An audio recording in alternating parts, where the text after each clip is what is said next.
Okay, let's begin. Okay, so again, we are talking about othering, and for those of you who still cannot understand what othering is, so I have laid out different perspectives that will help you understand where othering came from, or what are the notions of othering, okay? What are the concepts that affect the perceptions of people and why they think of othering people, other people, okay? So here are some factors, here are some notions of othering. In a nutshell, okay, as a summary, okay, so the first thing that comes into mind is when people try to make categories of people, okay? So we have the normal versus the different. So this means there are people who think that people who aren't like them, who appear to be not as normal as they are people who are different, and therefore they should be excluded or they should be treated differently and not the same way as the normal people are treated. Okay, so what do you mean by normal? When you say normal, so it goes into different facets. Normal could be, first and foremost, physically. You have to look human enough, for instance, okay? So you can see here the picture of Frankenstein, who is a character in a book by Mary Shelley, Frankenstein. And Frankenstein isn't your normal type of human being, first and foremost, because he didn't come from a mother's womb, all right? So he was made from different parts of human bodies or corpses, okay? So here, on the other hand, is Mary Shelley, who is the author of the book, is a real person. And she was really coming from a human, okay? I mean, she was given birth to, okay? So a lot of people think that if you don't look as normal as, like, for instance, someone like this one on your right, you can see the picture here of Mary Shelley, okay? Fair-skinned, and of course, look at the eyes, look at the nose, look at the lips. Very different from the eyes, the nose, and the lips of our protagonist here on the left. And of course, aside from that, he barely has hair, and she has enough hair. And then look at how he looks. Look at his clothes, okay? So if you look at his clothes, they're not clean enough, okay? And here, in the other picture, she has clean clothes. Okay, so these are very trite or very cliche ways of othering. And although we could say that so much has happened regarding the evolution of people's perception about individuals, there are still many cases of othering when it comes to physical attributes, okay? Until now, image is still very important to many, and othering still happens when people categorize people as beautiful or as ugly, okay? So here is one distinct factor or something that affects how people think when they look at other people, okay? So that's one notion of othering. When you look at someone who is not as normal as you are, or who is different from who you are. So there's a certain prejudice that happens. Another notion is the notion of urbanity and rurality, okay? So another way of distinguishing people or classifying them is regarding the resources that they have and regarding their social status, okay? So we have categories of urbanity and rurality. For instance, here, we have the crown as a symbol of urbanity, and of course, the tribes people as a symbol of rurality, okay? So, of course, this categorization is is not there present all the time, but they are still there, okay? So the othering mostly happens between those who are in power and those who do not have enough power. Those who can talk, those who can command and demand, and those who simply cannot. Those who could acquire anything that they want, like land or property, and those who are not able to, okay? Those who have enough power to make other people follow them, and those who really do not have it, okay? So urbanity and rurality is another form or another way of people who would look at people differently, okay? So the first is we have normal and different, and the subcontext of that is when people see people who are wealthy, for example, they would choose the wealthy over the poor, all right? So this is a very important othering that happens in the society, and it has been happening for years, and it's still there until now, okay, regardless of all our evolutions as individuals, okay? So another perception or notion of othering is urbanity and rurality, or the urban versus the rural. The next is, would you believe it? They still have this until now, okay? The notion of man versus woman, okay? So who is the one othered here? So the woman is the one that's othered because it is a patriarchal society that we have. Here in our country, it's very patriarchal still, although we are not as patriarchal as other countries, okay? And there are some countries who are matriarchal, like some places in Africa, for instance, okay? But in the context of majority of the places in the world, we have this category of man being superior to the woman, okay? So another form of othering is man versus woman, or the woman as the othered. So like for instance, in literature, okay, literature for instance, okay, so since we're focusing on literature, we have here a poet who is known for his sexism. This is Honoré de Balzac, okay? So for him, a wife is property that one acquires by contract. She is transferable because possession of her requires title. In fact, woman is, so to speak, only man's appendage. Consequently, slice, cut, clip her, you have all rights to her. Okay, so here's one quote from Honoré de Balzac, which kind of sums it up, okay? How men think of the women as mere possessions of men and as mere appendages of men, okay? So whatever they want to do to them, they can do it. They have the right to do it, okay? Because for them, women are just like, you know, cars, houses, and other objects.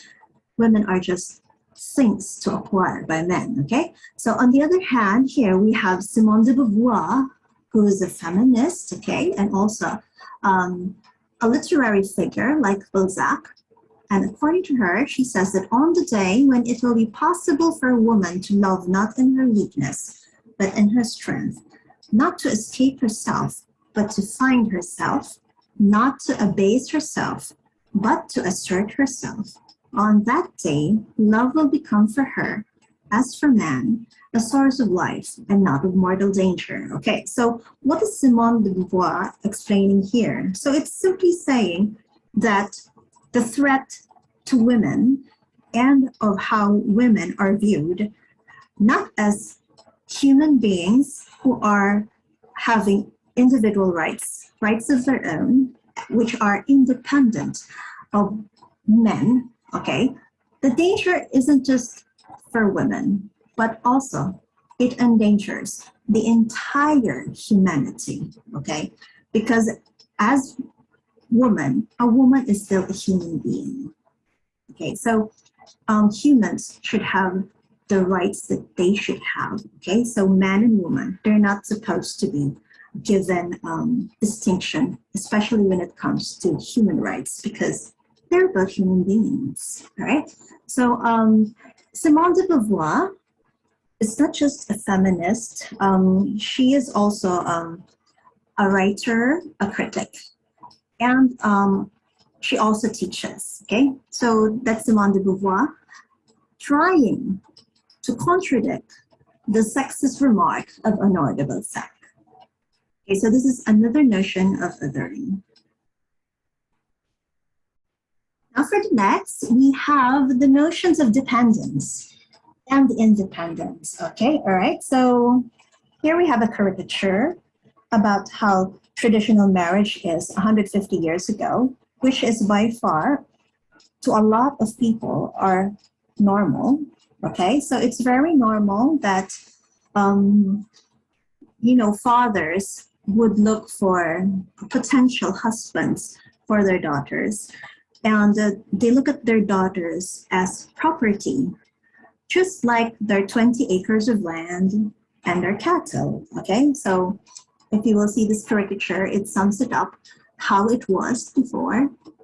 While now, here on the right, okay, you see a picture of two women, and gay marriages are not yet allowed here in the country and in other countries, but in other countries, it's already happening. Okay, so you could see the evolution, okay, of marriage from traditional stance to the modern stance. Okay, so this is another basis of othering, okay?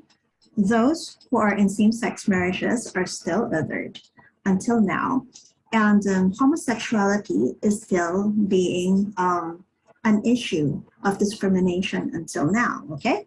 Now, aside from that, regarding dependence and independence, we also have the children, like this clip. This is a clip from Matilda, okay? This is Matilda by Roald Dahl's book, and it's been done into a film. And you can see here that Matilda is facing her parent, and this is the dependence part wherein she has to depend on her parents, okay? Well, every child has to depend on her parents. But in this picture, on the other hand, she makes her own decisions and the kinds of things that she would want to do, okay? All right, so she is othered mostly by her family because she just doesn't follow what everyone else in the family is doing. In this particular picture, for instance, she wanted to read a book. The rest of the family wanted to watch the telly, okay? So she doesn't like television, she just likes books. And she's othered for that, for being different like that. Okay, so in the context of these notions of, oops, wait, what happened? Okay, all right, so in the context of othering, we still have more, okay? There are certain theorists, okay? Theorists about othering, and here's one by Mikhail Bakhtin. Can you see my screen?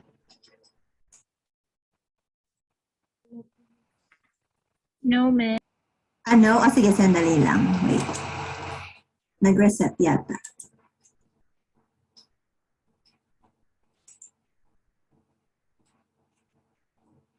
Can you see it now?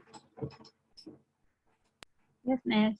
Okay, all right. Okay, so here's another concept of othering, or a notion or perspective regarding othering. And this time we have a theorist, Mikhail Bakhtin.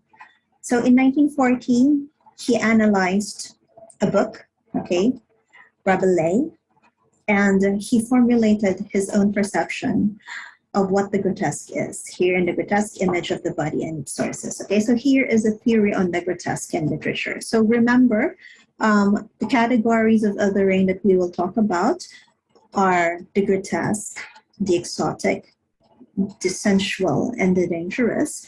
Now for the grotesque, we have Bakhtin talking about what he thinks about it, okay? All right, so according to him, what makes Rabelais and his world is a book, okay? And he analyzed this book. And when he analyzed it in a way that is grotesque, okay, which he thinks is coming from three key elements: through exaggeration, through hyperbolism, and through excessiveness, okay? So what are the differences of these three, and how are they related to grotesque othering?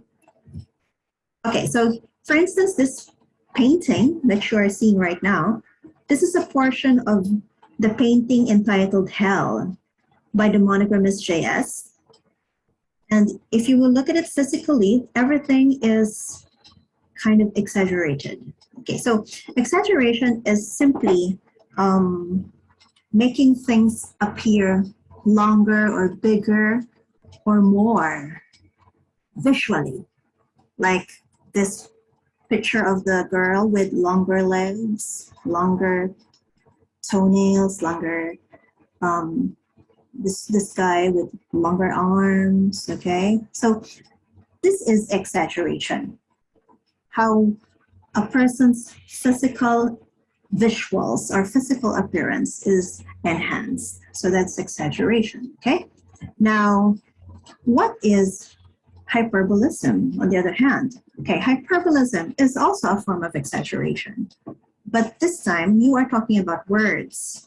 For example, this horse, this is a caricature also, more of a meme. It says here, "I'm so hungry I could eat a horse." Okay, so you are not literally talking about eating a horse because you're so hungry. You are exaggerating your point through words. That's why you said, "I'm so hungry I could eat a horse." So that is hyperbolism. So if the exaggeration is not visual, then it is hyperbolism. If it is an exaggeration in words, okay? All right, now how about excessiveness? Excessiveness is another form of exaggeration, but if in exaggeration it is visual, in hyperbolism it is through words and sentences. In excessiveness, it is in context, okay? So if you will look at this painting shows a pig who has so much to eat, while the people behind him are starving, okay? All right. So that's excessiveness. Now we are analyzing one chapter only from that book, okay? And specifically from pages 304 to 305, we have here certain parts that are very significant of what grotesque othering is, okay? So Bakhtin has criticized Rabelais in his world, a book, okay? And his basis is from another book, The History of Grotesque Satire, which was written in 1894 by G. Schniegans, okay? All right, so because that's what happens in literature. For those of you who are new to literature and how you analyze in literature courses, you analyze books and you analyze the analysis of other people in those books. And you also analyze the analysis of an analysis.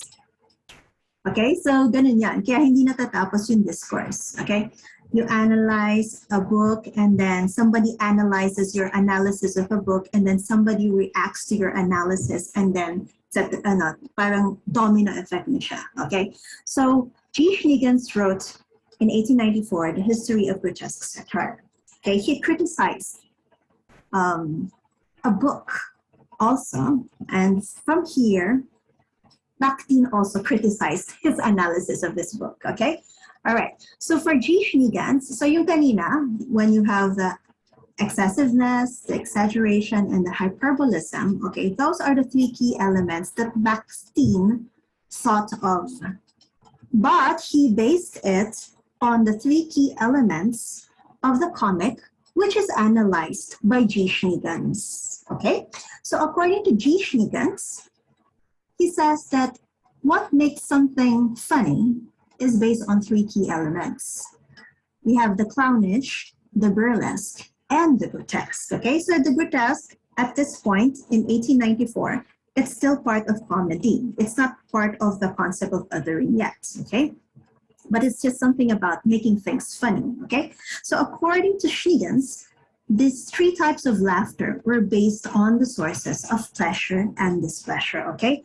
What creates pleasure and what creates displeasure, and how, in one context, they exist together, okay? So there are three certain scenarios where this happens, okay? First, the clownish, which is a scene from the Italian book Commedia dell'arte, okay? This is a book by Flodel and Fisher.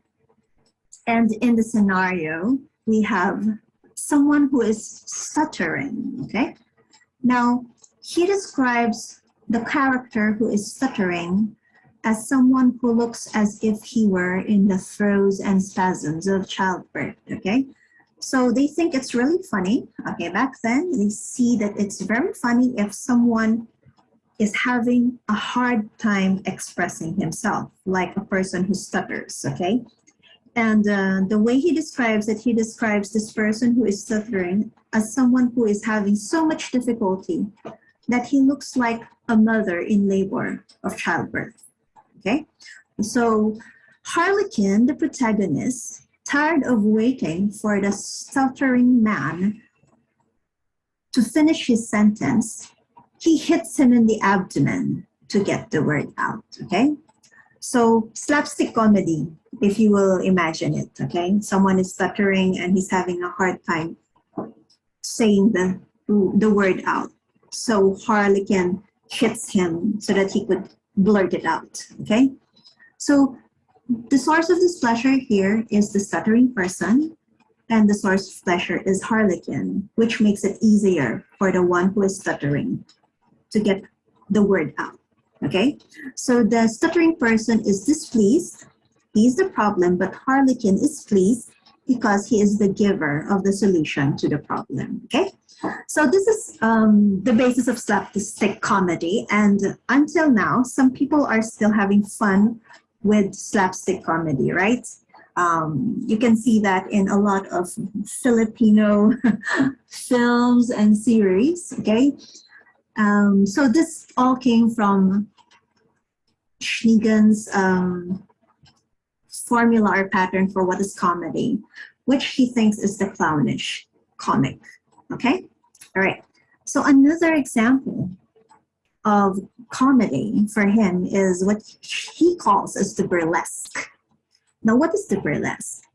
Burlesque is from Paul Scarron's parody of Virgil Travesty, written in 1653, okay? So this time, we are not talking about hitting someone, okay? But this is objectifying and trivializing bodily images, okay? So the displeasure here is the trivializing of the bodily images, especially of deities who are considered to be perfect or very beautiful, okay? So the example here is Hecuba. Hecuba is the queen of Troy. She is married to King Priam. She is the mother of Paris, okay, of Troy, if you know Greek mythology, okay?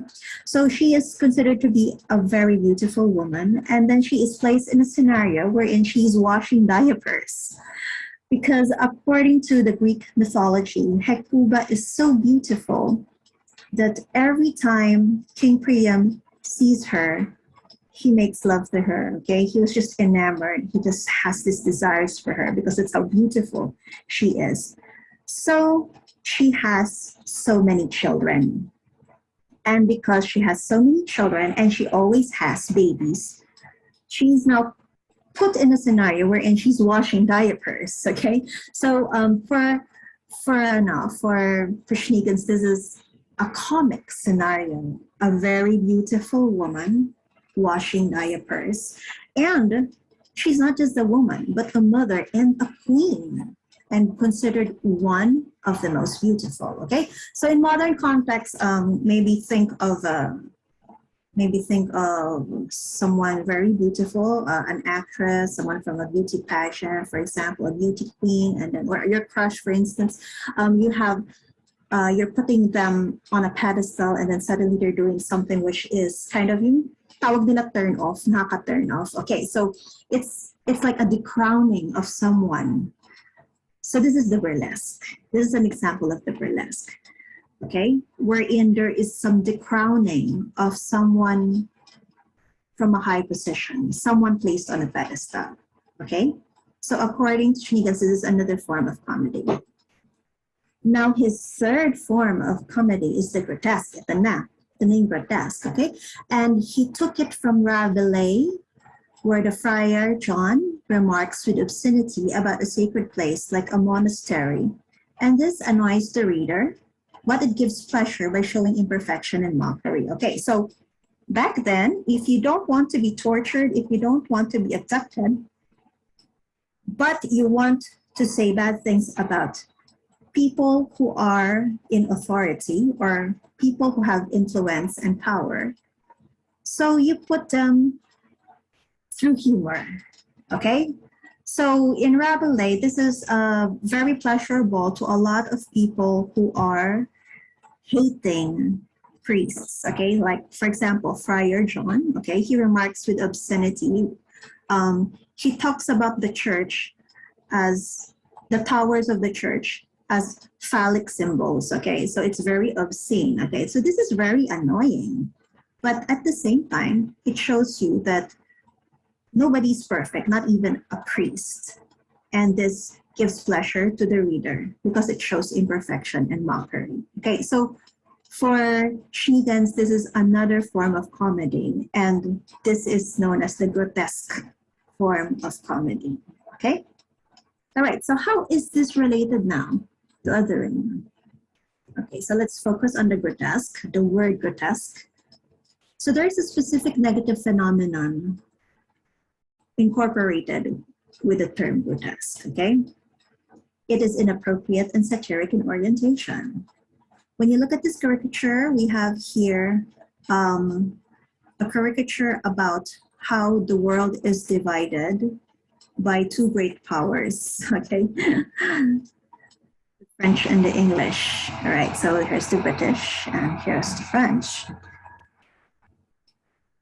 Now, when you see satire, satire is a genre of literature and performing arts, usually fiction and less frequently nonfiction, in which vices, follies, abuses, and shortcomings are held up to ridicule with the intention of shaming individuals, corporations, governments, and societies so that they will be forced to improve, okay? So satire is usually meant to be humorous. Its greater purpose is often constructive social criticism, using wit to draw attention to both particular and wider issues in society. Okay, so like what I've mentioned before, people back then are wary of being imprisoned for criticizing the government. So what they do to call out the problems in the society, they do it through humorous ways. So anything that's humorous but with political content is satirical or is satire, okay? Now, how is this related to grotesque? Satiric is a little bit like grotesque. Satiric is social and critical, but with a strict humorous attempt. So think about political contexts, but delivered in a funny way. Now, grotesque is also social and critical, but with inexplicable deformation of humans from humans. No attempt at humor whatsoever. There is exaggeration of the negative through the use of hyperboles in excessive measures, okay? So in other words, grotesque is not funny, okay? It's tragic, all right? There's no redemption. It's magnifying the negativity of something, okay? When we analyze Frankenstein, we will see this, how the characters in Frankenstein, each of them were othered in a grotesque way, okay? All right. So that's one theorist, Mikhail Bakhtin. So just reserve your questions for later, okay? All right. Now let's go to another theorist.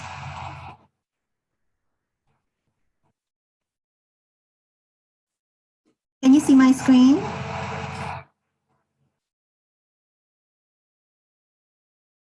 Baka naglo-load pa. Wala pa yata. Naglo-load pa yata. Teka lang. Pahintayin natin.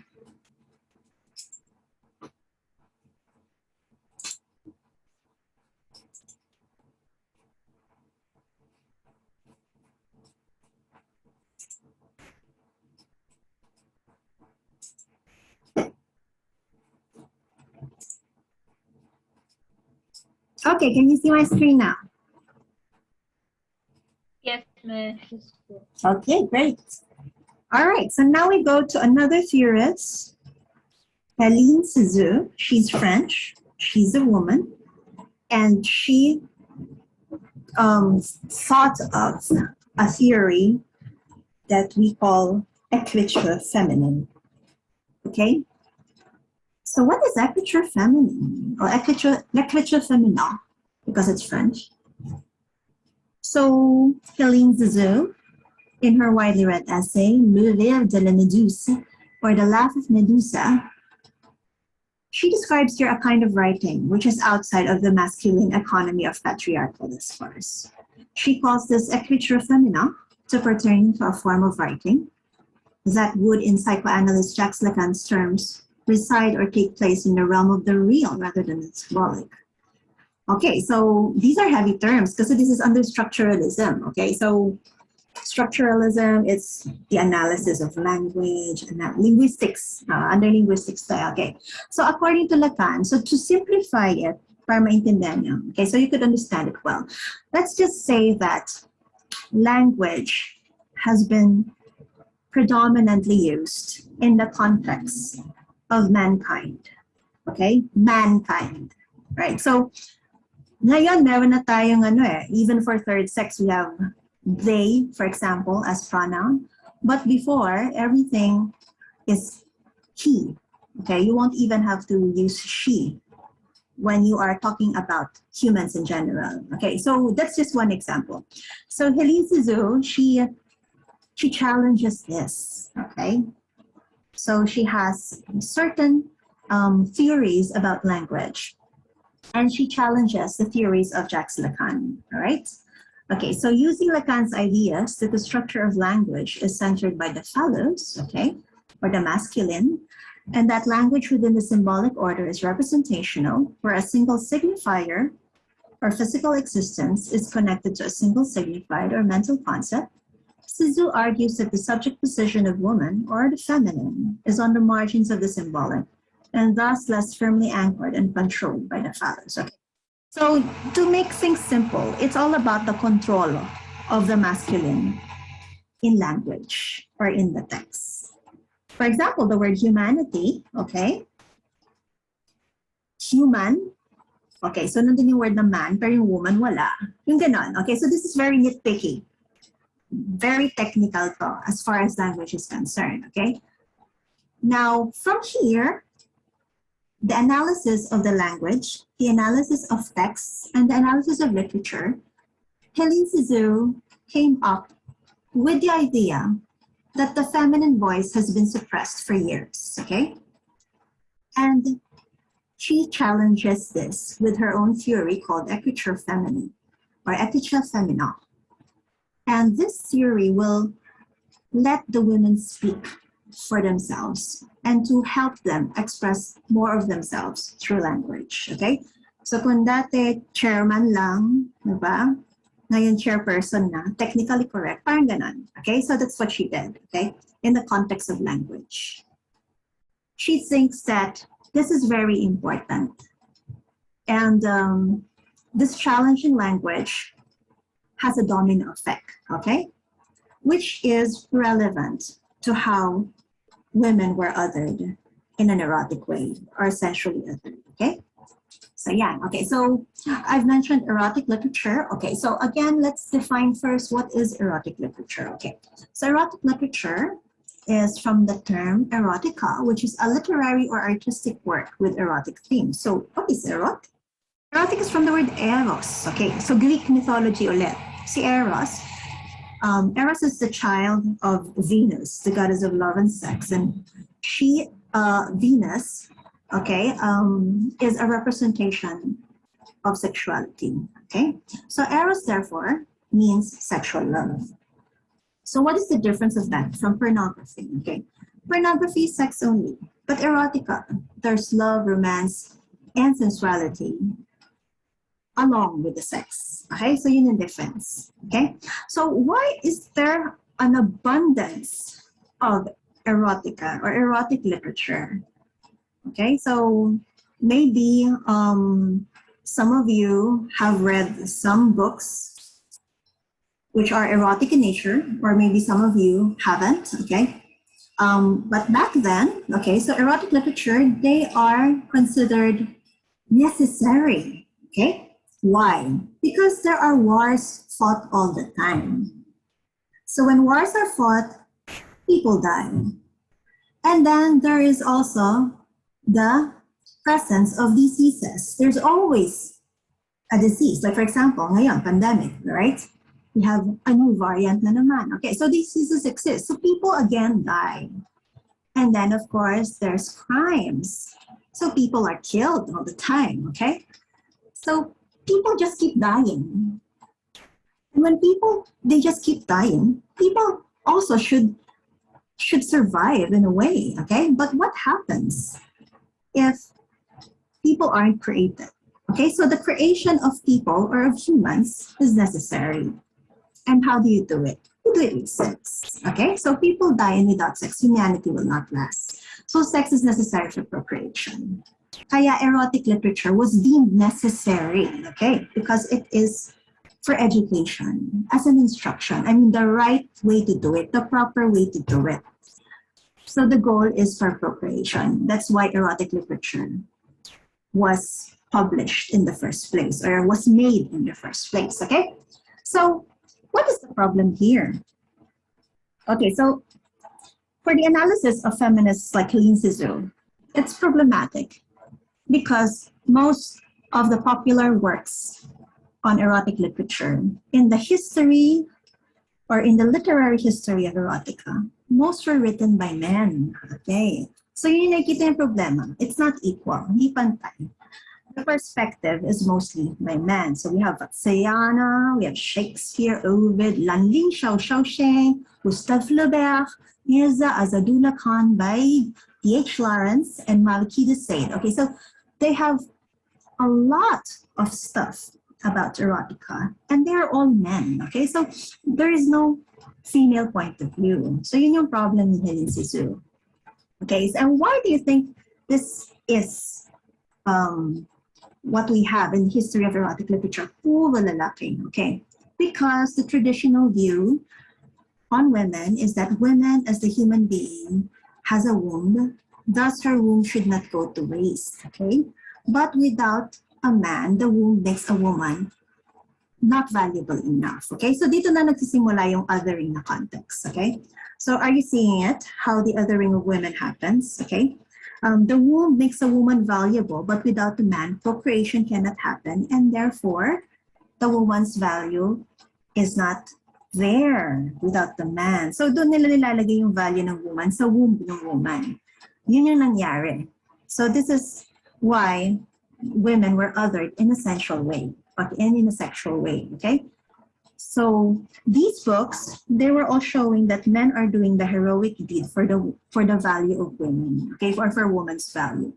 So woman becomes valuable only in this aspect, and they cannot attain the valuable result without a man.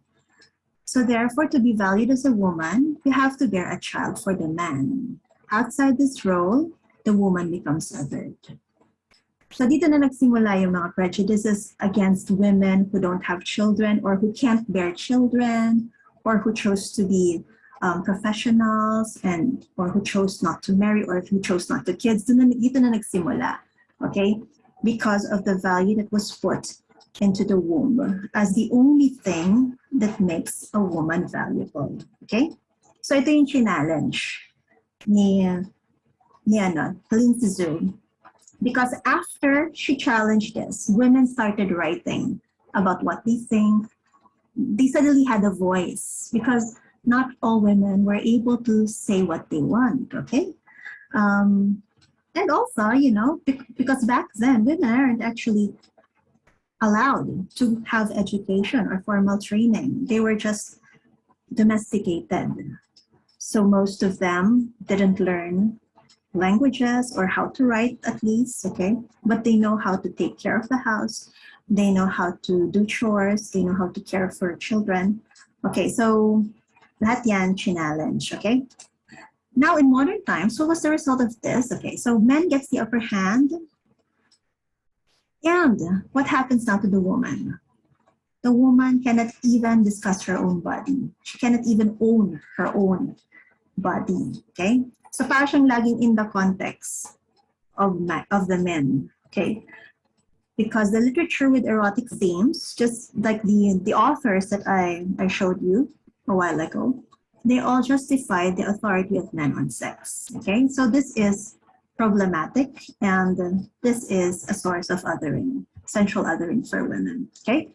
So Cixous' Cliche Feminine has really good results and also has not so good results, okay? So according to Cixous' theory, a woman should write about herself. A woman, not a man, should talk about her body because it's her body. A woman, not a man, should talk about a woman's choice about sex, okay? It's time to hear the voice of women. Okay, so what is the good result of this? The good result is that women gain power over ownership of their bodies, okay? If they don't want to have kids, then they have that choice, okay? Some cultures, they still don't have it. The women still don't have this right though, okay? Now, what are the bad results of this revolution that Cixous has done in literature feminine, okay? In the theory of literature feminine.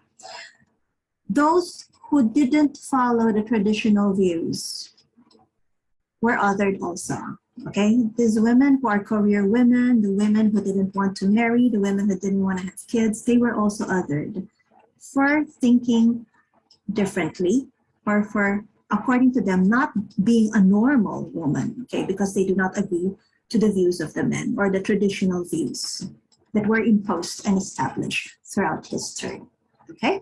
So this is the central othering of women. All right, okay. Now we go to the last.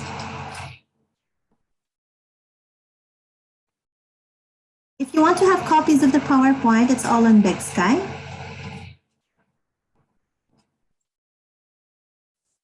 Okay, wait. Nawala na naman yung share screen ko sandali. Teka lang.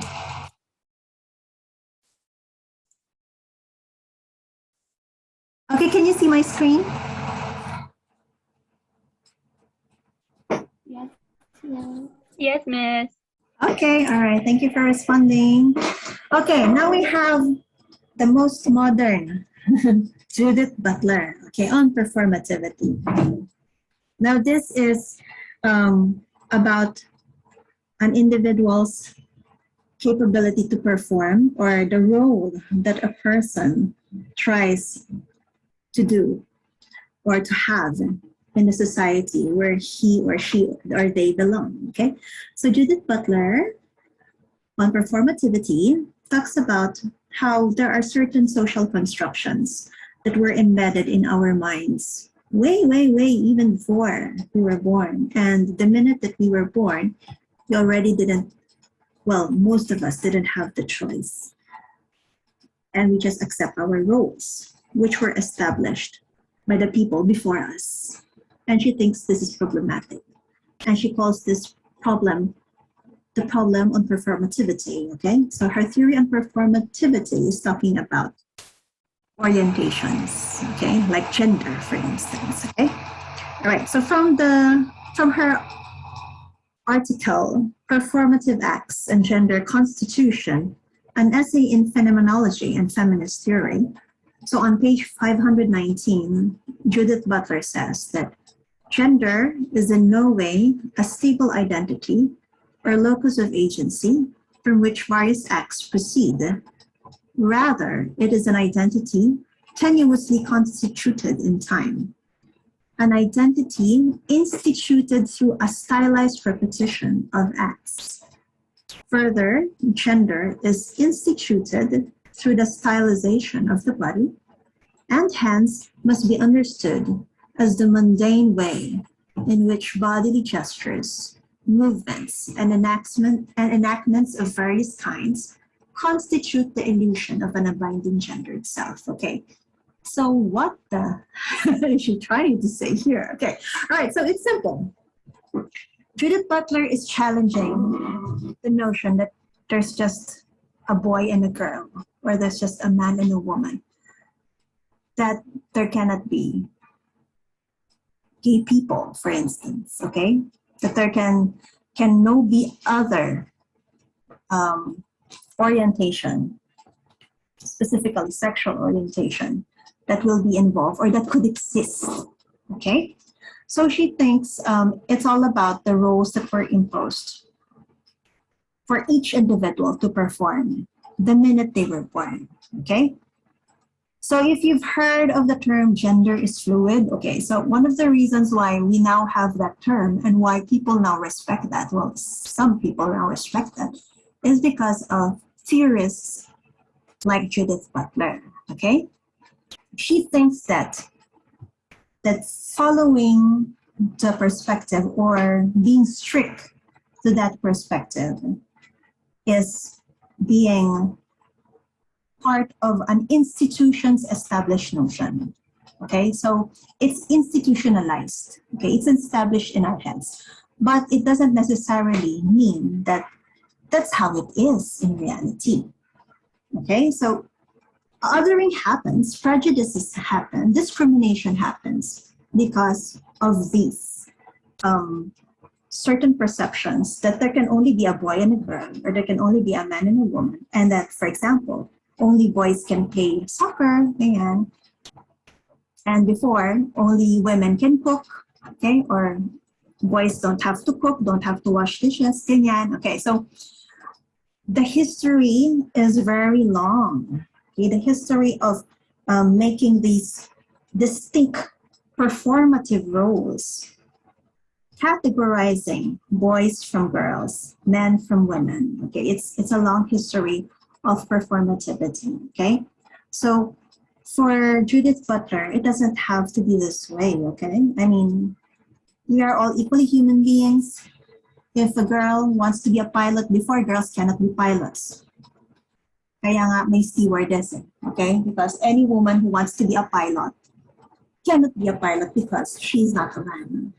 So, ginawa yung job na stewardess, okay, for the women who would like to be pilots. Okay, yun yung ano yan, dati. So, for example, that right now, even boys or men can be stewards too, okay? All right, and women can also be pilots now, okay? So this entire thing about constructing the performativity or giving a role, a specific role to a certain sex, she thinks this is problematic. This is a source of othering in a way, okay?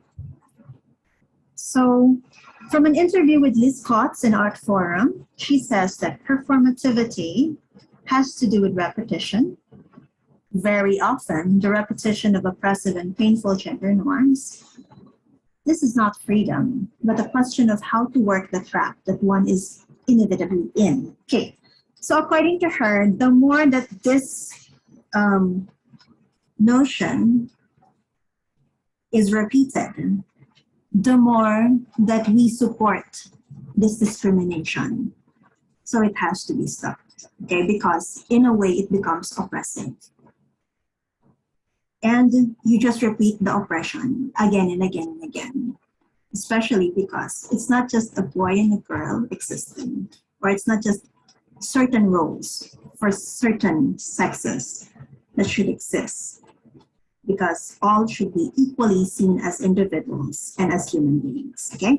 All right, so this is how how people are othered dangerously, okay? Right. So all these series, notions of othering that I have discussed, we will all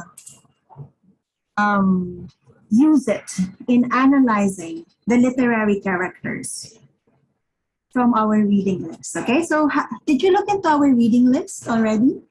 It's in the syllabus. Were you able to see our reading list? We will analyze them all in the context of these theories. Okay, so we have Frankenstein, and then we have poems like the Cannibal Pension, for instance. Okay, and etc. etc. Right? Okay. Yes, Mariel, do you have a question? None po, Miss. Okay, all right. First questions? Or you just want something to say? Kasi pwede na eh. Pwede na kayo pwede na tayo mag-start ng graded recitation na rin. So if you have a reaction, or if you have a question, pag question, consultation, yan, falls under consultation. But if you say something about our topic, then that will be credited to your recitation grade, okay? So I will call each one of you, okay? If you have something to say, okay, then say it. If you don't have anything to say, it's okay, all right? No pressure. Kung meron lang, all right? Okay, so that's how it goes. Remember, I want you to be able to recite at least 3 times, okay? Pwede yung 3 times nyo, hindi ngayon mangyari, okay? So it's up to you, right? Okay, so let's start with Christian. Any questions or reactions? Ako po ba? Yes, Christian, you. Okay. I think over time, the liberation between women and writing has given them more leeway to create more distinct and more creative pieces of literature that does actually explore what a woman's wants, needs, and desires are. Mhm. And it also talks about how the emancipation or liberation from men going forward from the passage of time has truly given them their own meaning that is not derived from the definition of men. And even though we can still say that, as you said kanina, there is still a certain level of patriarchal sense given in the country, people have been learning more and more to separate that ideal and allow people to live as their own. And yes, continue.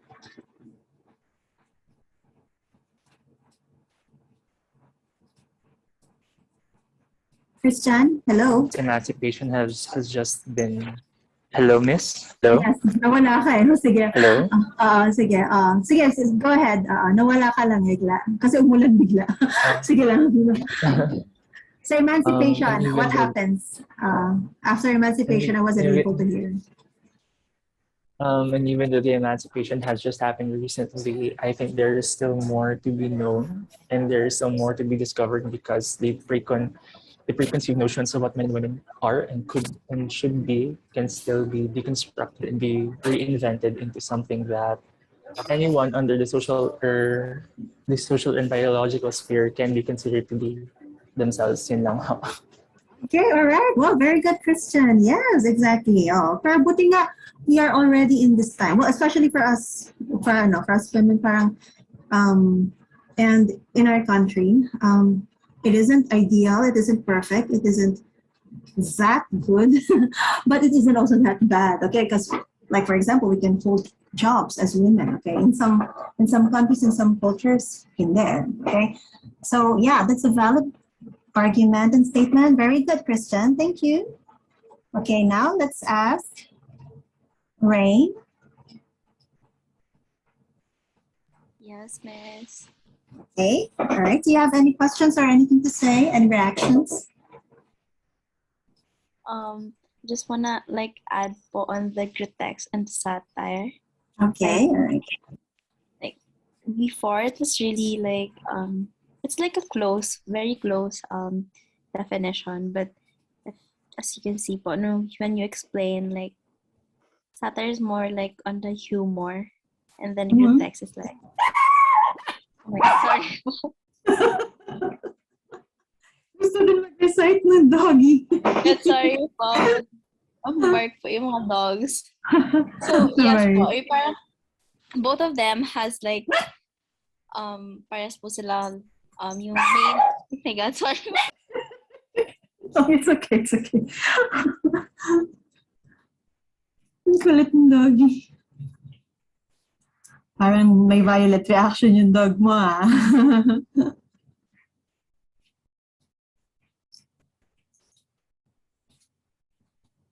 Ayan po. Okay po. So, going back.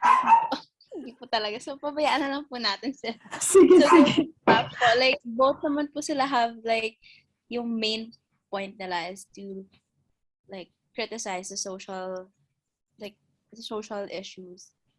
But yung grotesque is more like a serious note than satiric. Kaya if makikita po natin, like, more on the editorial, like, newspaper, ginagamit nila yung satire, because it catches the attention more of the people reading the newspaper or the news. Yes. Okay. All right. Thanks, Rain. Hi to your dog.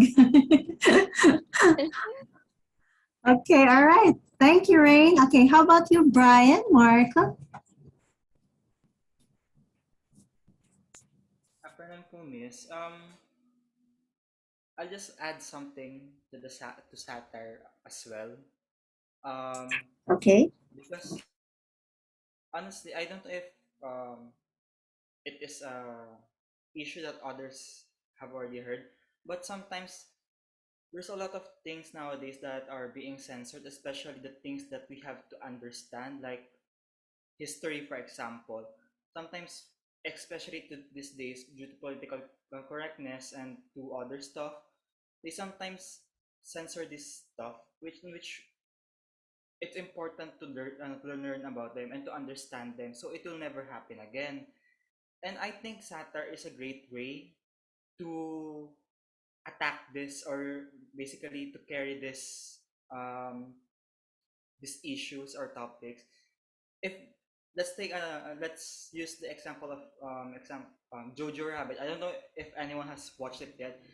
It's a great way to let people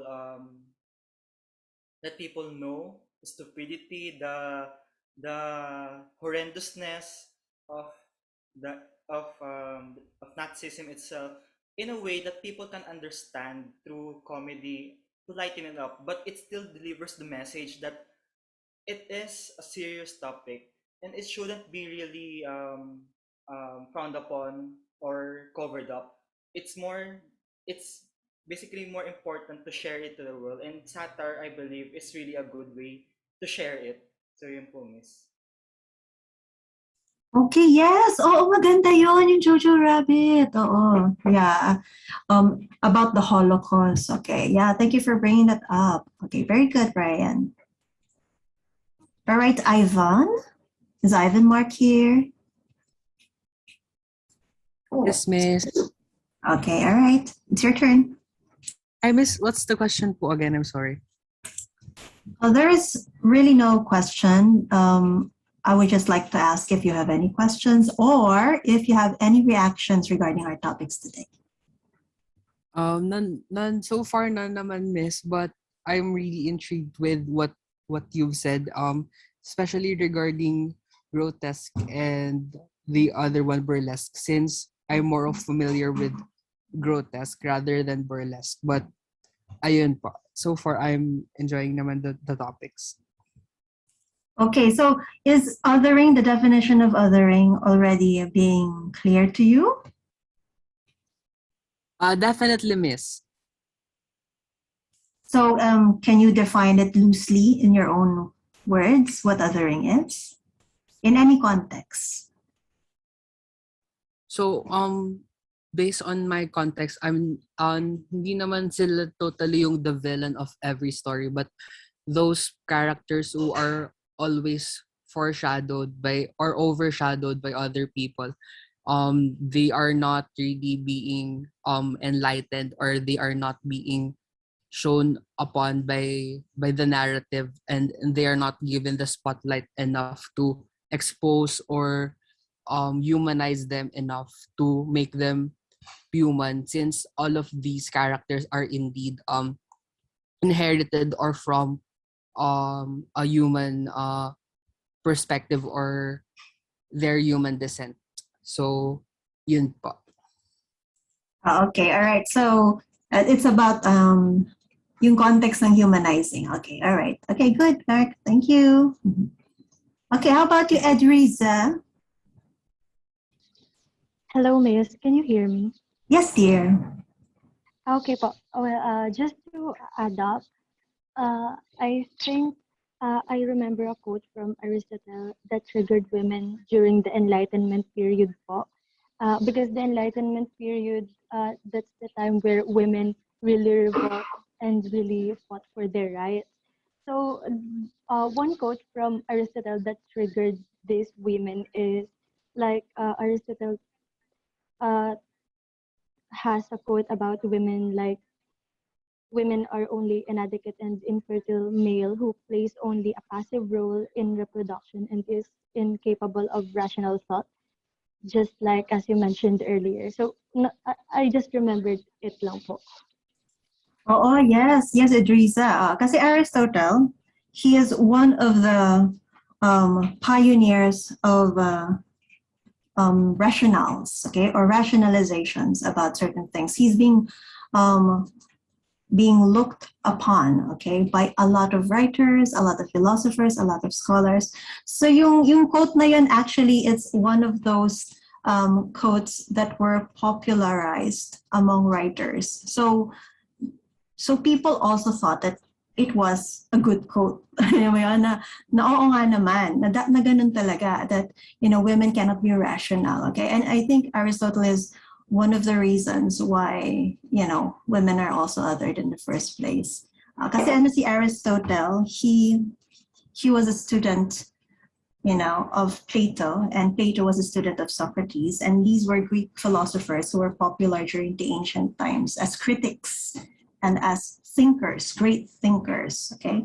And when you are considered a great thinker, your thoughts, your theories, and speculations will be passed on from one generation to another and will be adjusted accordingly. And when so many people are already believing in this, then it becomes the truth. So talagang spread yon from that quote, nag-spread yung idea that, yeah, women cannot be capable of rational thought. Okay, all right. Thanks, Adriza. Very good. Okay, how about Kyle? Kyle Dieter, are you there? Sorry po, Miss. Hello.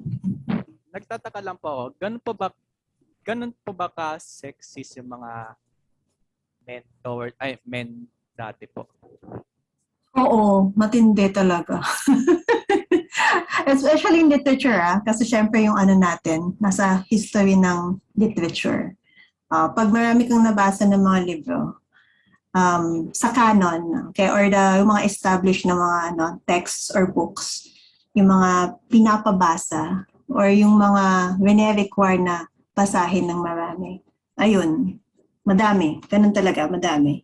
Yung mga sexism involved. Yun lang po, Miss. Kasi masyado na po kasi tayong progresibo ngayon. Kaya marami. Actually, Kyla. So yung concept siguro nun, kasi bata kayo, baka iniisip niya na parang ang weird. Kasi sa kinalakihan niyo siguro ngayon, hindi na ganon, hindi na masyado. Okay? Meron pa din pero hindi na masyado. Pero talagang dati talaga matindi. Siguro yun lang po, Miss. Okay, sige, Kyle. Thank you. Okay, how about Max Perez? Hello, Miss. Hello. Can you hear me? Yes. Okay. So I just wanted to I guess add to what I thought about Judith Butler's quote. Okay, sure. She's actually one of my favorite authors. And I think that Wow. Yeah, a lot of her work is a very good reflection into what othering can be, especially like in a patriarchal society. It's very easy, um, especially if you're a woman or if you're anything but a man, to be othered in this society. And especially someone like Judith Butler, who actively tries to like redefine what gender is and what being a woman is. It's very Mhm. easy to like be cast aside and have your views be viewed as radical. Like recently she had an interview in The Guardian where she said, "Oh, we need to rethink what the category of woman is because naturally the meaning changes with history and with how people think." And I think that was like a very interesting article from her. So yeah, I just wanted to mention that.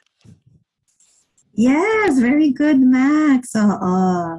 Judith Butler, I'm so thankful that she's still alive. I know. Sorry, but really, there are too many people dying lately. Okay, and um, scholars, actors, inventors, friends, family members, etc. And so I was, yun nga, tama ka about it, about Judith Butler. And, the definition of woman, I agree with her. And this is why sometimes it's not necessary. I think for me, maybe it's not necessary to actually define woman as in a fixed way. Okay? Kasi talagang, we are all human beings. So parang mas maganda siguro na wag na i-label. Although others would say that labeling is still very important. But the thing about Judith Butler, what I like about her is that she is always making new perceptions and perspectives and speculations about what's happening, especially with regards to sex and gender. Okay? All right. So thanks for sharing that, Max. Now let's go to Sophia.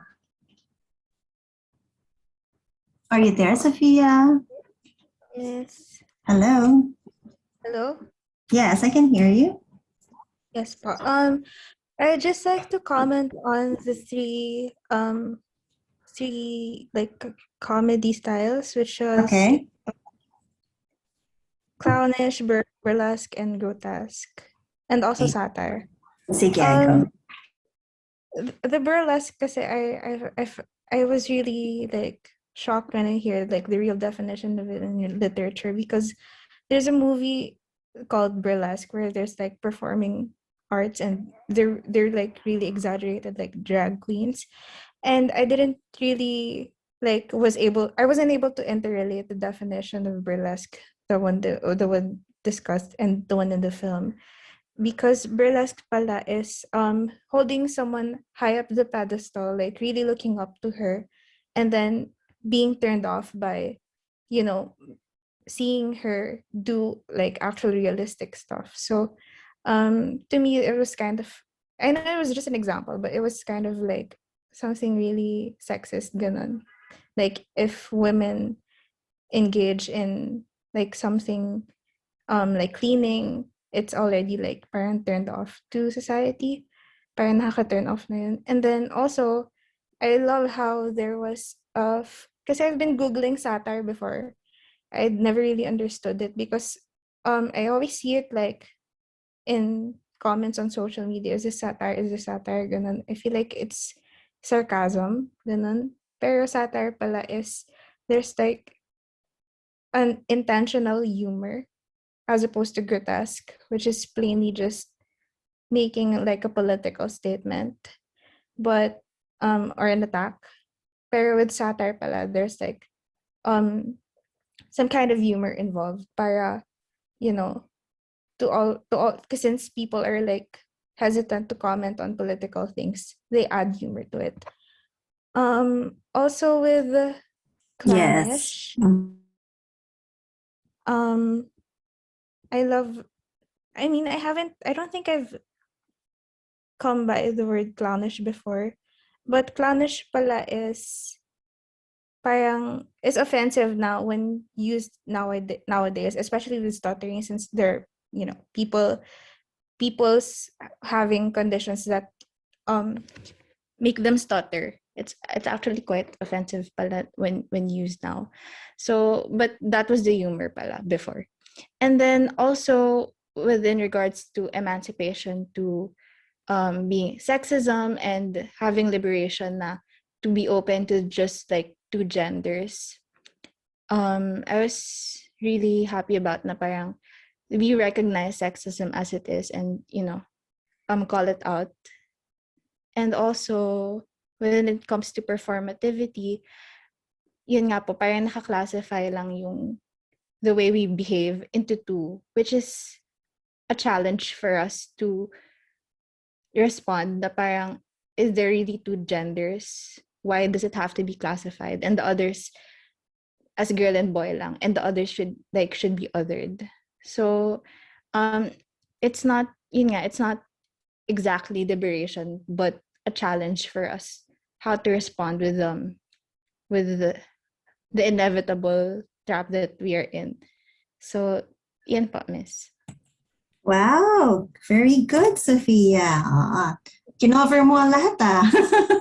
Good job, Sophia.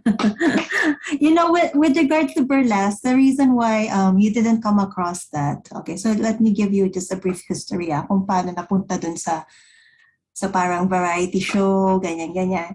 Kasi, drag queens, right? Okay, so drag queens would dress and act like real queens. And back then, okay, people would look at them, of course, with a certain kind of prejudice, a certain kind of disgust sometimes, and a certain kind of amusement also. Okay, so it came to a point that gay people, especially those who do drag, they were ostracized and othered severely, that they couldn't find jobs, but they need to survive. So only the entertainment industry would hire them. So kaya yung burlesque na term, yung di ba pag sabing burlesque, show siya, variety show, parang ganyan, di ba? May stage, may events, ganyan, may mga performances. Yan, kasi yun nga, dun kasi nanggaling yon. Kasi burlesque is really not a term for that before. So that's how it is. Okay, just to enlighten you. Oh, okay, miss. I understand now. Okay, all right. Thanks, Sophia. Oops, sorry. Na-mute ko sarili ko. Okay, all right. How about Ian? Ian, are you there? Oh, me, miss. Sorry. Yes, dear. It's your Hello? turn. Yes, we can hear you. So far, I think everyone's discussed almost everything. Although, if there was a comment I would make, I guess I would like to tackle the point of satire, like what my classmate said. I'm not sure who specifically, like regarding Jojo Rabbit, that film. I would like to give my own insight, which is, I know this is not the best example, but I really love how Borat really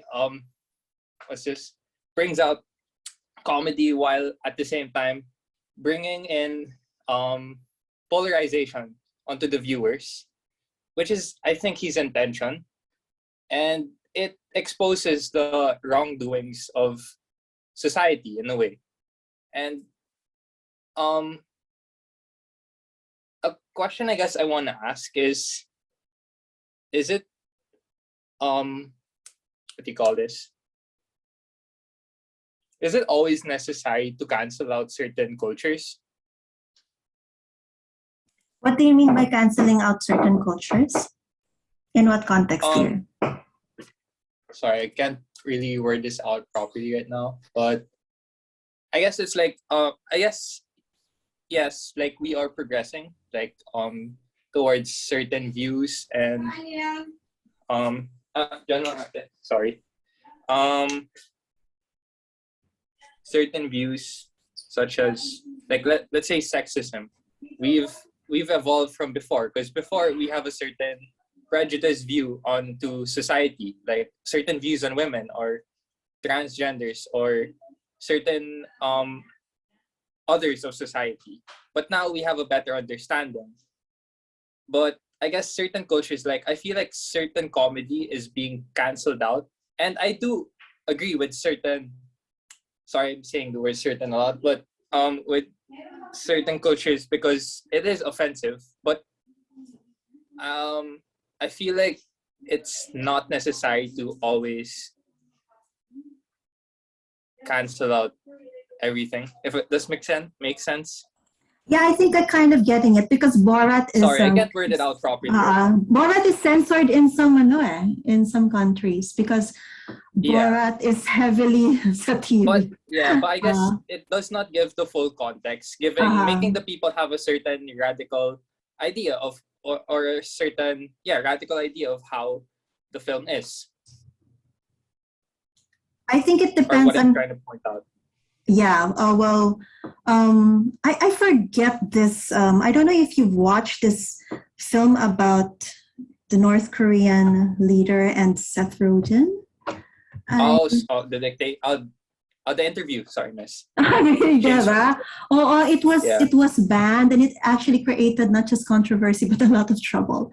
And I know what you're saying, because in the because I took also comedy literature. Okay, so there are certain philosophies about comedy that when you are trying to humor, there are no rules.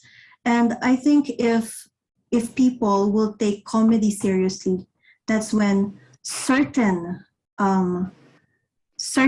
offenses would happen. Ayun, pero the thing is, sometimes it depends on the audience or the spectator. So yung sinasabi mo, is it really necessary to cancel out? There are certain rules regarding censorship kasi, okay? Censorship rules are established kasi. Kaya not everyone could watch Borat, for instance, or yun nga yung the interview, especially in North Korea, hindi talaga pwede palabas yun, for instance. I mean, the thing is, what could be serious to one culture could not be serious to another culture. So, we might take something as a joke, but to some it isn't. Yun yung problema din eh. So, the sensitivity siguro of knowing, for example, for films, for instance, you really should be sensitive then siguro about whether you would show a certain satiric film or a certain comic film to a certain group of people who would be open or who would be mature enough to watch it, given the relevance of their culture to it. Yun. So, pero yun nga, I know what you're saying. Was it really necessary? We do not decide that, Ian. If I bring up something, I have something to bring up also. Yes, okay, no problem. You know Jokoy po, miss? Jokoy.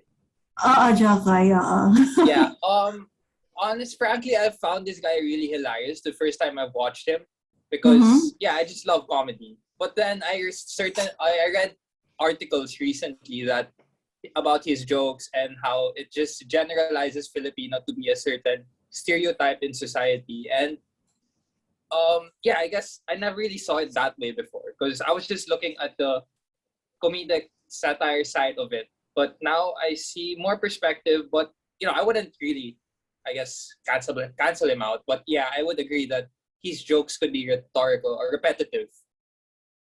But I guess sometimes it's hard to know which is really offensive, especially when I guess you are born into a certain perspective. Yeah, I think it depends on the influences then of how much influence he's going to give and how much people would think of, yun nga, the reactions kasi, depende yan eh. If people would start thinking that all Filipinos are like that and they think it's very much generalizing Filipinos and they take offense on that, Jokoy is in trouble talaga. But with the rule nga of comedy shows, laging walang personalan. Parang ganon. Okay, so they could still they could still do their shows, but again, it's not up to us. As a spectator, we can choose to laugh or not. But of course, with regards to whether it could still be shown or not, syempre wala tayong authority doon. But the point is, whether you enjoy the joke or not, anyone who is being talked about should not be looked at in an offensive manner. Okay? So, pwede namang, okay, sige, pagtawanan mo yung joke. Pero sa totoong buhay, hindi mo i-other yung mga pinagtatawanan. Parang ganon. Okay? Noted, miss. Okay, that's all po. Okay, sige, yan. All right, thank you. How about you, Cyril? Any Miss. comments? Hello? Or Audible. questions? Yes, I can hear you. For me, Miss, I think I have I just want to share how I related to your discussion.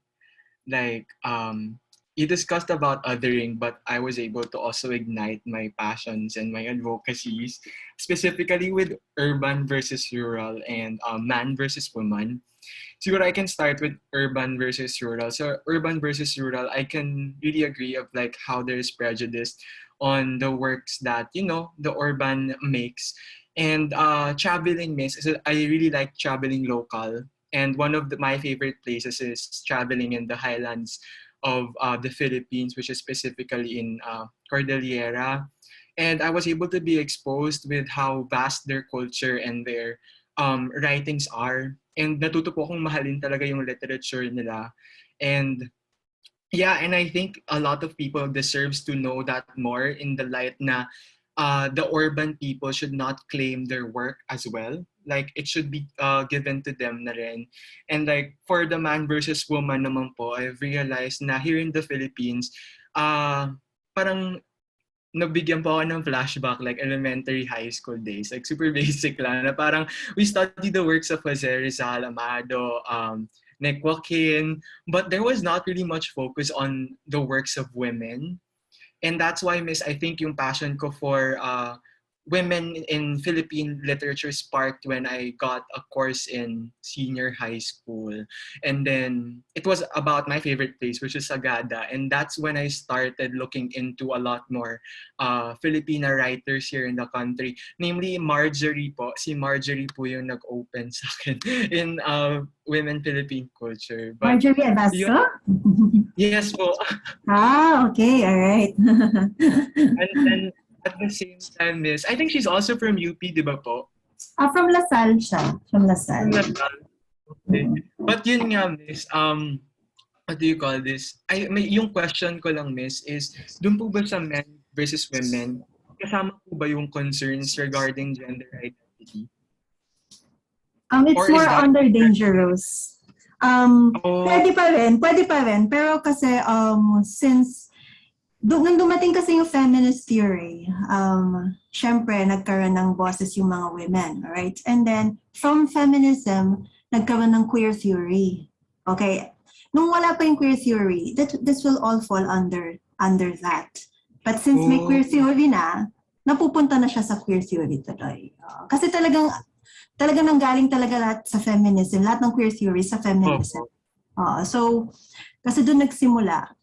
Since dati walang queer theory, so under pa rin siya ng feminist theory. But since ngayon, meron ng queer theory, so under queer theory na siya. Yung about anything about gender, magiging under na siya. Queer theory na. Okay, Miss. Ayun lang po yung for me. Okay. Oh, wow. Cyril, Cordillera, ano ka pala, ha? Tourist. Wow. Yeah, I agree, you know.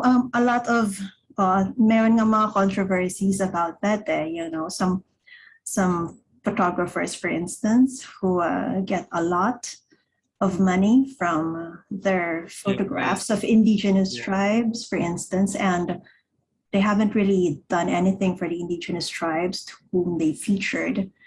And so it's still a debate until now, whether they should or should not, okay? Yeah, it's a good point. The most completed episode is like with the NAS Daily issue. I think that's one of the most recent events under that topic as well. Oo nga, totoo yan. Oo. Pero sa tingin mo, Yeah. pag ganon, sinasensor ba dapat yon or what? In your own your own opinion. I mean, everyone is safe to say their opinions here. Miss, personally, I'll be honest that I am aware of the whole topic, but I don't know the whereabouts of the topic. Like, I don't know where, bakit may nadamay na isa pang advocate dun sa issue. And then, parang there's a lack of transparency rin po kasi with the issue. Na parang on NAS side and then on the other side. And I think, up to now, I think there's still investigation, Miss. That's why I feel like with those types of, panong censorship, Miss? Panong...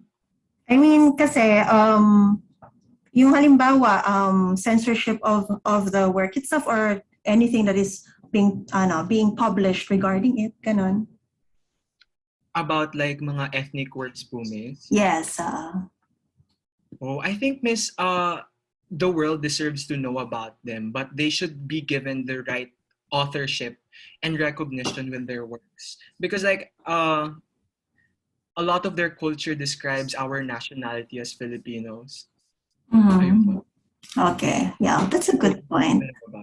Thank you, Cyril. Okay, all right. I hope that inspired you to make more statements. Okay, meron pa tayong mga hindi nakapagsalita. Diansin. Una kong tingin Dancin. Diansin. So is this a nickname? I'm pretty sure it's a nickname. Are you here? Are you there? Actually, okay. It's my last name. Okay. How do I pronounce it? How should I pronounce it? Jensen. Jensen. Okay, all right. Okay, Jensen, it's your turn. Okay, promise. Also, I would like to continue the conversation about the issue with Nas Daily and the somehow using the Filipino indigenous culture to earn money. If we will, if we will judge him about it, shouldn't we judge, how about the YouTubers creating content videos just by simply giving reactions? Like, we are also giving them money. Literally, we're helping them earn money just for them to react to these Filipino people. And we can't even have the assurance that they actually 100% care about these people, or do they just see them as business as well?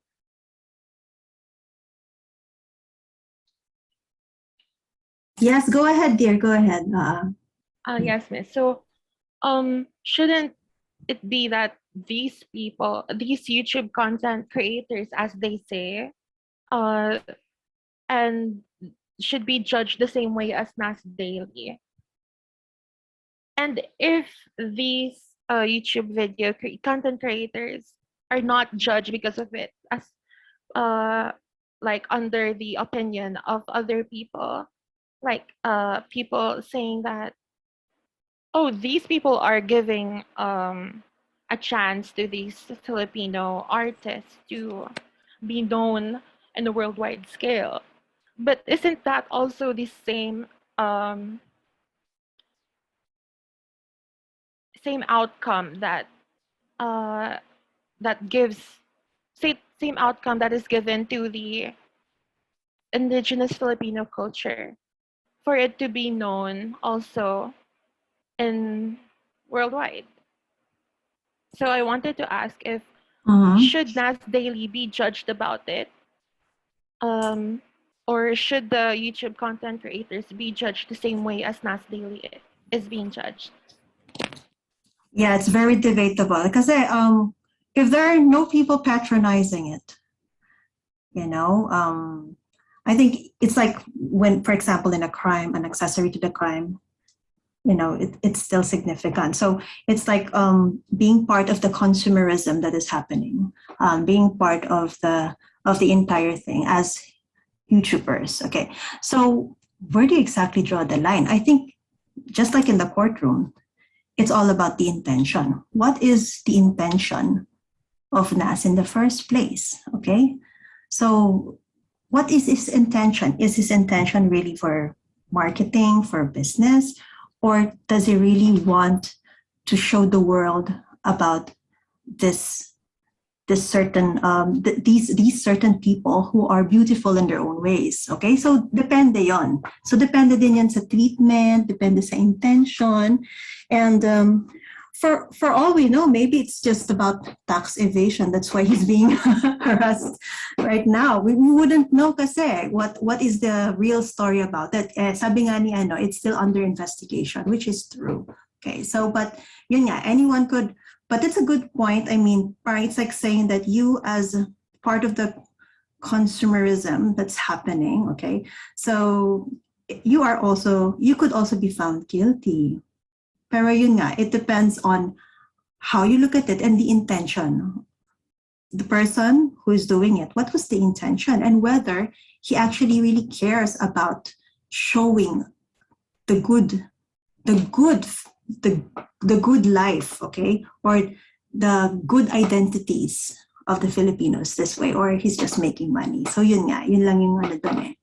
Yes, what's this? Cyril is raising his hand, but Jeremy also has a comment. Teka lang, it says here, Jeremy says, I don't know the specifics of the Nas Daily, but didn't Nas exploited a certain protected culture while other YouTubers are Pinoy waiting for the clicks? Jeremy, would you like to elaborate this para maka-recite ka na rin? Hindi ko po kasi sure yung I didn't dig deeper sa NAS issue. Pero kasi if magiging ayun ng basis or like yung question ni Jansen po, ang difference po kasi ng dalawa is si NAS po, inexploit niya yung ang tawag po doon yung parang tatabok? Yung sa tattoo. Yung tattoo. Ayun po yung Wangod issue yata yan. Apo, ayun po yung inexploit niya na parang may class po ata yun. Pero ang difference po nila sa mga other YouTubers is parang ginagamit lang po nila yung word na Pinoy or any Pinoy content like eating Pinoy food. Ayun po yung ginagawa nilang content, which is I think harmless naman kasi I mean our Filipino culture should be our culture dito sa Philippines should be shared. Compared naman po dun sa ginawa ni Nas na as in parang ginawa niyang capitalist venture yung pagbigay ng masterclass about Wang-Od's culture po. Ayun lang naman po. Okay, Jeremy, thank you. I think it's all about kasi si Nas nagkataon hindi siya from that place, okay? Kaya nagkakaroon ng issue. Hindi siya Pinoy, di ba? Hindi siya Pinoy. Oo, hindi siya kasi Pinoy eh. Yeah. So parang nagkakaroon tuloy ng, alam mo naman ang history natin with the white supremacy theories, they still exist until now eh. Kaya nagkakaroon ng problema tuloy. Okay, Andrea is saying he featured PH a lot na rin in the past, but unsure if anyone considered it Pinoy baiting. I think yung Wang-Od issue was like his went too far moment compared to other Pinoy baiters. Haha. Depende kasi yan kung may nag-complain. Kung walang complaints, usually, pinapalagpas. Pero once na may mag-complain, doon na magkakaroon talaga ng issue. Ay, sorry, Cyril, naka-raise ka pala ng hand. Okay, Cyril, what is it? Go ahead. I just want to add, I think one of the things kasi na na-miss ni Nas was the protection of these people in the National Commission on Indigenous Peoples. And I think that's one of the things na na-argue. Like, okay po yung na-point out din ng mga classmates ko na about dun sa what about the Filipino content creators who are also somehow getting, money from these people sharing their culture. But I think it's something with the with the rule of the National Commission. That's why medyo nagka-issue. Oo, pwedeng yun nga talaga yun. Oo. Kasi lalo na ngayon, mainit talaga yung yung regarding indigenous people. So, kasi pinagpapapatay sila ngayon. So, yung protection for the indigenous tribes, okay, so they are always in danger in different fields, okay, in the field of business, in the field of science, and now in the field of arts, okay, in the field of media and culture, ayan. So they are always considered to be fragile and vulnerable because in the first place, they don't fight back, or they fight, but not in the way that we know, okay? And most of the time, the people who are quote and unquote exploiting them, some of them look at it not as exploitation, okay? But when some people start looking at it from that perspective, dyan na tayo nagkakaproblema talaga. So, iba-iba ang opinions ng mga tao. Yun ang problema. So I think it depends also on the reaction or the choice of reaction of Wang Od and her people.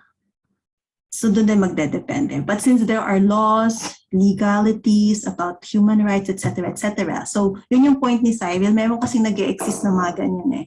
And since Nas was not sensitive enough to be aware of this, tapos hindi pa siya Pinoy, ganyan, okay? So nagkaroon talaga ng issue na ganyan.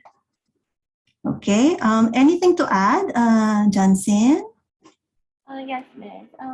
In topic of your discussion naman po, I just wanted to add I guess just a simple observation in terms of Ellen Sisu Yes, on go ahead. the function of erotic literature.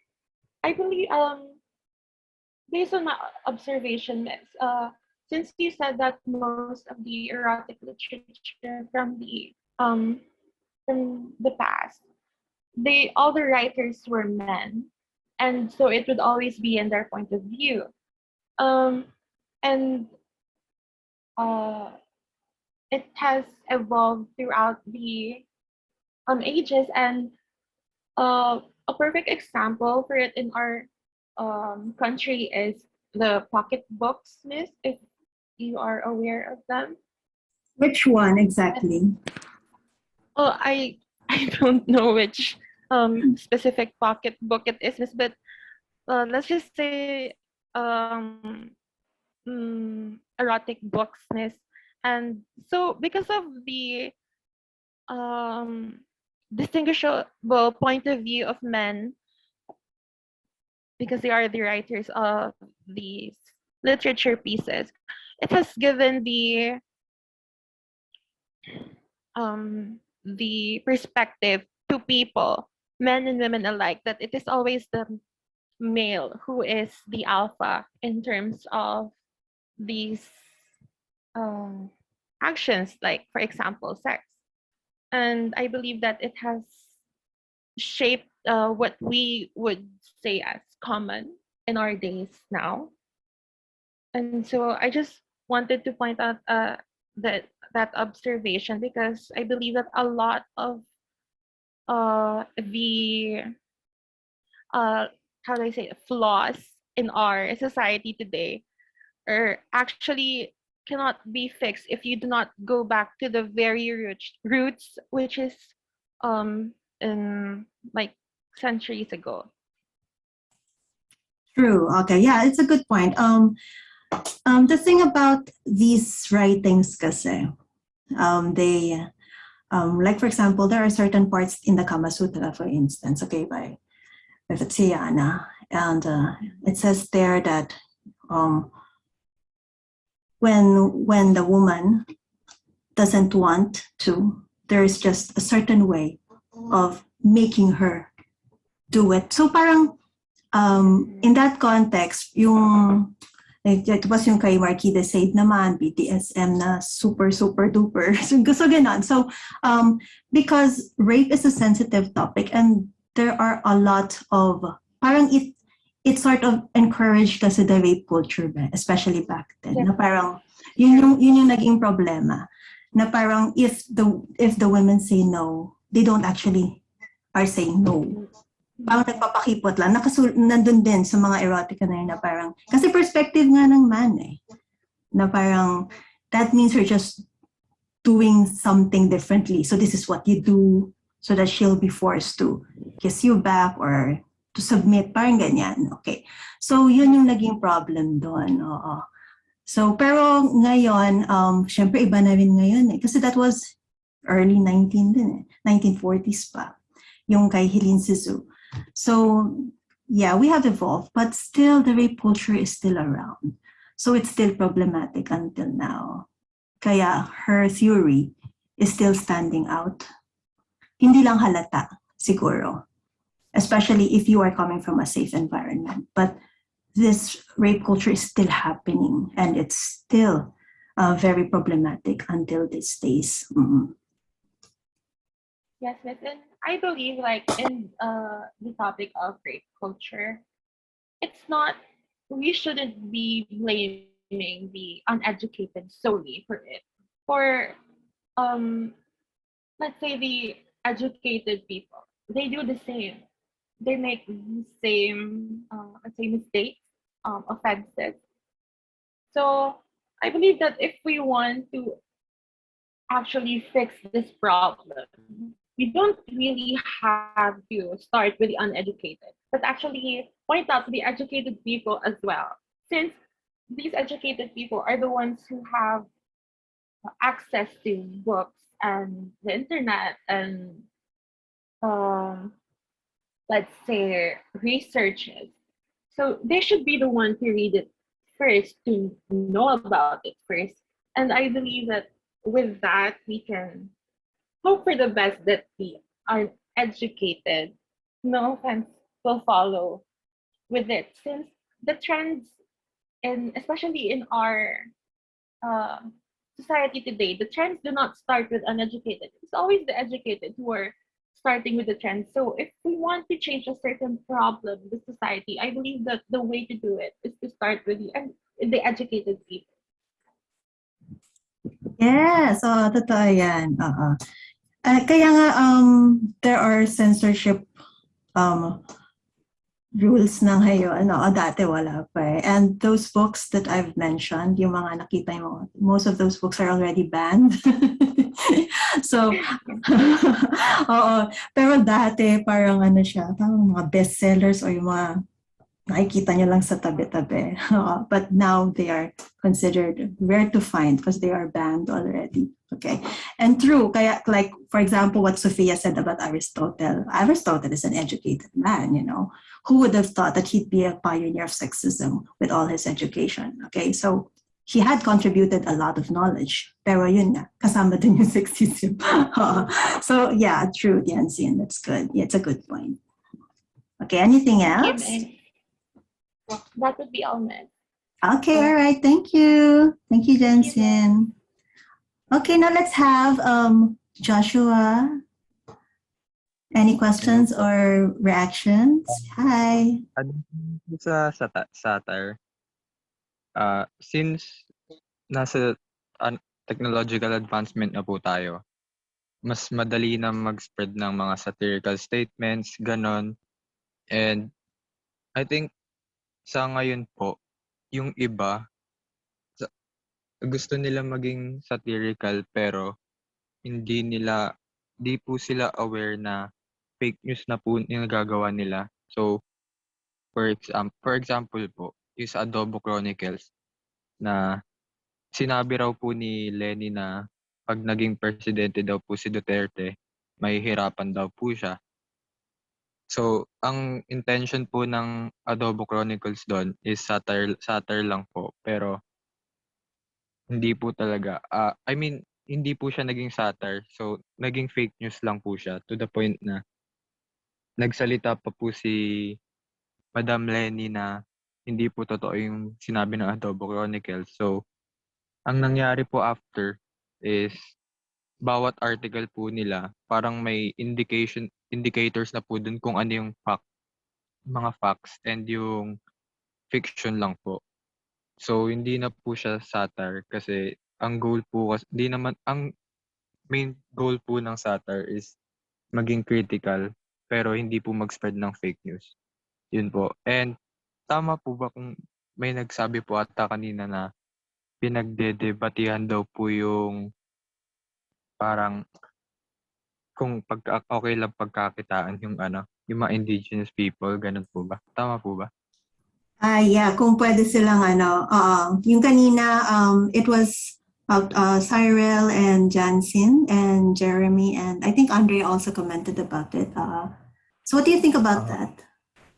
So, yung iba pong sa mga photographers po, usually pipicturean po nila indigenous people and then ipopost, ganun po. And yung iba, siguro kumikita po sa likes, ganun. Sa tingin ko po, depende po yun sa nangyari. Kunwari po, yung isa pumunta lang sa ganito, mag-picture and then post, pagkakitaan. Yun po, para sa akin po mali po yun. Kasi dapat magkaroon po ng magkaroon po ng deep connections with the indigenous people. Bigyan mo sila ng gusto nila. Kung pwede, magstay ka po sa kanila, sa lugar nila, and for weeks, experience yung culture, ganon, para ma-enlighten po yung tao kung ano ba talagang meron sa culture nila and yung purpose, and kung after ba niyang makuha yung goal niya, for example, ng photographer, tutulungan pa rin po ba niya yung mga indigenous people or wala na po? So, I think mas okay po na hindi lang po sarili iniisip, kundi pati as a whole na yung mga tao po na iba. Yeah, cultural immersion, yeah, that's a good point.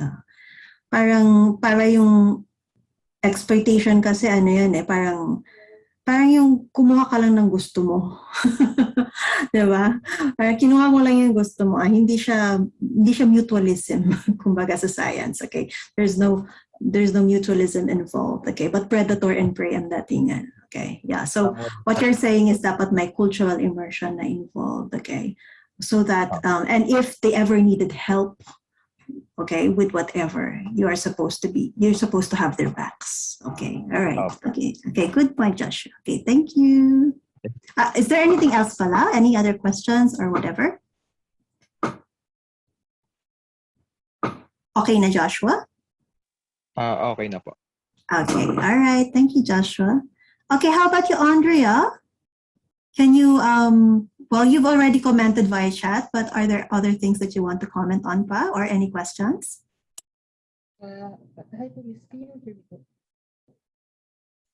Hello, Andrea? Yeah, I think you should just speak a little louder. Hello. Okay, there, I can hear you. I wanted to add dun sa thoughts on how feminism has developed in today's media or literature. In a way na medyo parallel with what was being said earlier about the Nas Daily issue, where it's kind of questionable whether creators or producers using causes for profit with no genuine care for the actual cause. So like with feminism,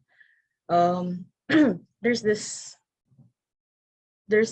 common trope of the strong independent woman, and I think that sometimes movies, for example, can use this trope to bait audiences, and for example, like Hermione in the Harry Potter films. So like for context, the book Hermione, which was written by J.K. Rowling, was considered better than the movie Hermione, who was written by, I think, mainly male screenwriters.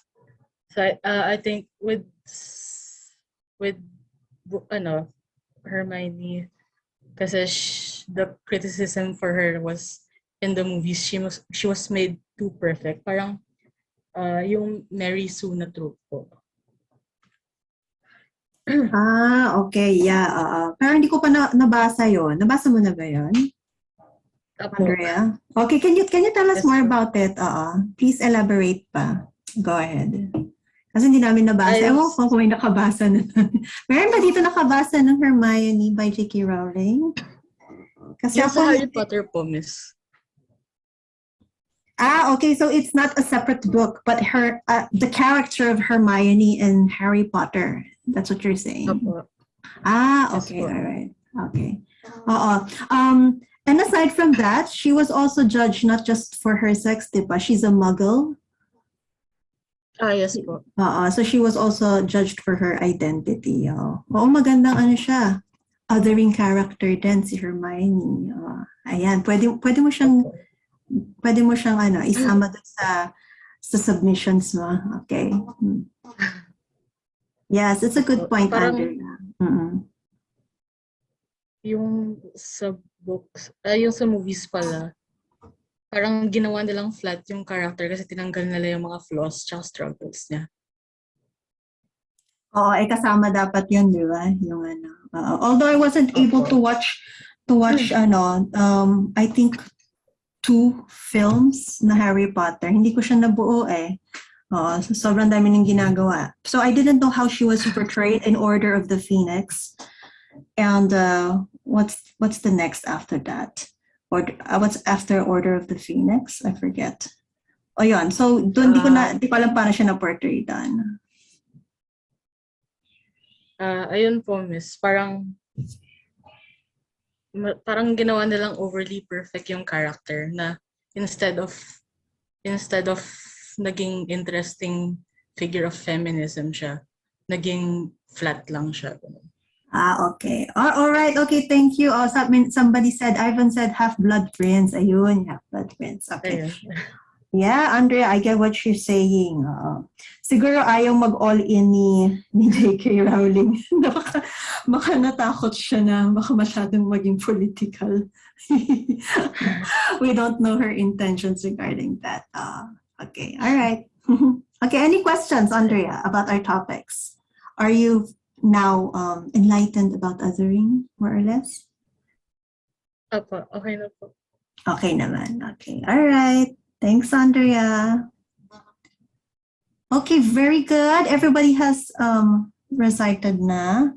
And this had been a wonderful discussion. Wow, good job, guys. Okay, so we will start analyzing in a more specific context next week. Okay, so we will start with Grotesque.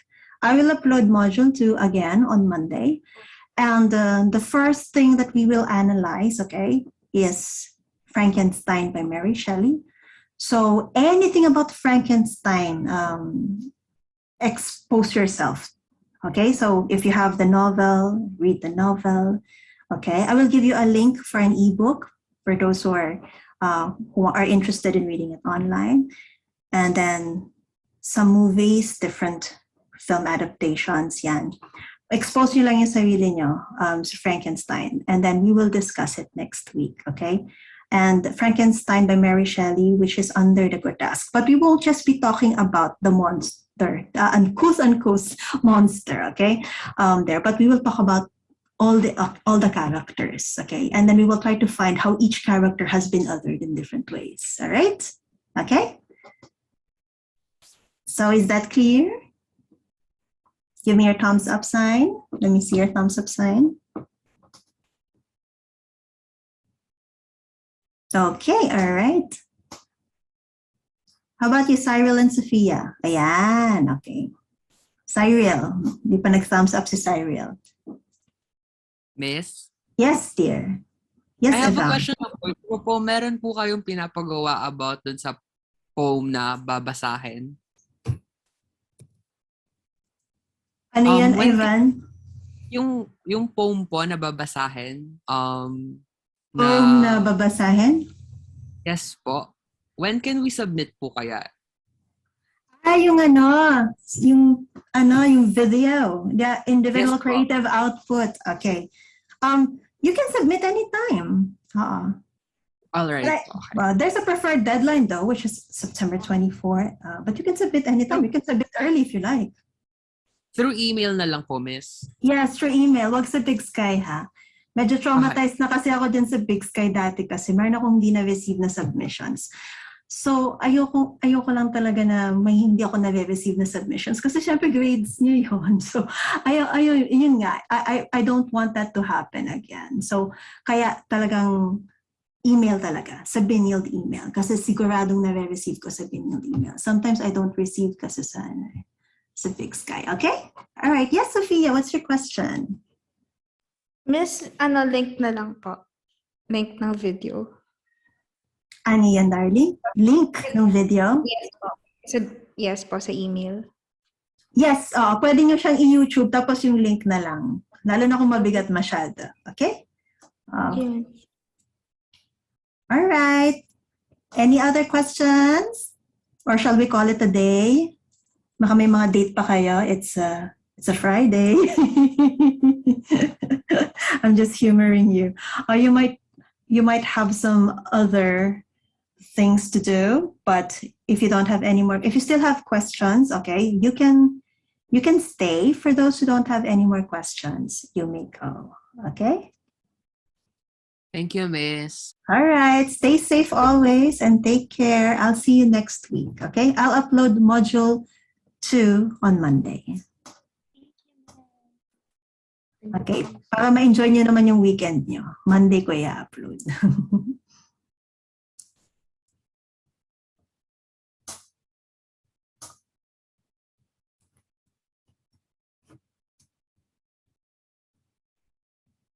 Yes, good afternoon po. Hi, hello. Yes, Johnson.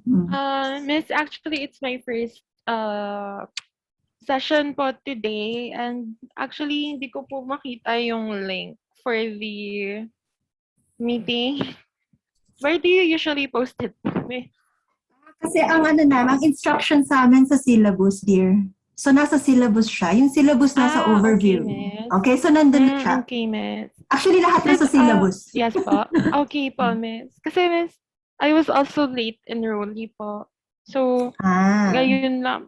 Do I have to catch up on anything that I missed over the past weeks po? Wala naman, dear. Nag-orientation lang. So, if you want to know more about the orientation, check Module 0. Okay po, Miss. Thank you po, Miss. Okay. Have a good day po. Ikaw din. Take care. Stay safe.